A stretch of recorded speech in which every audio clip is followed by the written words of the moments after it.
सरस्वती महाभागे विद्या कमल लोचने विद्या रूपे विशालादि विद्या देहि नमोस्तते। माँ सरस्वती के चरणों में नमन करता हूँ, सम्मानित मंच को नमन करता हूँ और कार्यक्रम के आयोजन के समस्त पदाधिकारियों को नमन करता हूँ। यहाँ बैठे जनता जनार्दन को भी मैं नमन करता हूँ। सबसे पहले मैं जो कार्यक्रम के निमित्त ये कार्यक्रम चालू हुआ, शुरू हुआ, उसके बारे में शिक्षा के ऊपर बोलना चाहूंगा।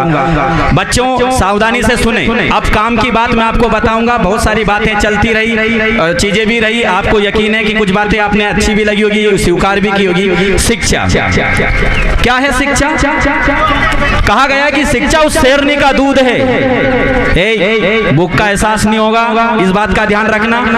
रोटी के लिए हम हर बार खाते हैं रोटी। हमें आपको याद होना चाहिए महाराणा प्रताप ने अपने देश को आजाद कराने के लिए और हम जैसे को ये कार्यक्रम करने के लिए घास की तक रोटियां खाई, इसलिए रोटियों पर थोड़ा सा विराम अब रहे। क्या है शिक्षा? कि शिक्षा उस शेरनी का दूध है। गाय भैंस बकरी का दूध तो हम पीते ही हैं, पर शिक्षा उस शेरनी का दूध है, जो पिएगा वो दहाड़ेगा।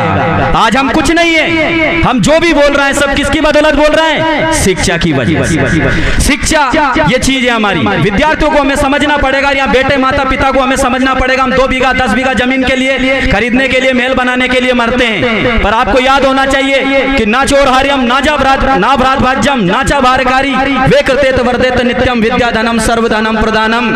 दुनिया का सबसे बड़ा कोई धन है तो विद्या है, जिसे ना चोर चुरा सकता है, ना भाई बंटवारा कर सकता है, ना कोई उसे छुटा सकता है, ना छुड़ा सकता है। और जितना इसको खर्च करते उतना ही बढ़ता जाता है। इसलिए इस धन को कमाओ, जमीन कम बनाओ। या बेटे किसी भी प्रतिभावान, ये मंच पे जितने भी लोग बैठे हैं, इनके किसी के पास 100 बीघा जमीन नहीं है। पूछ लो गोविंद जी के पास 100 बीघा है क्या? इंदर सिंह जी के पास 100 बीघा है क्या? 2-2 बीघा के मालिक आज करोड़ों की संपत्तियां किसकी बदौलत पर कमाई है? शिक्षा की बदौलत। किसकी बदौलत? तो शिक्षा वो शेरनी का दूध है। कहा गया शिक्षा के बारे में, education is the most powerful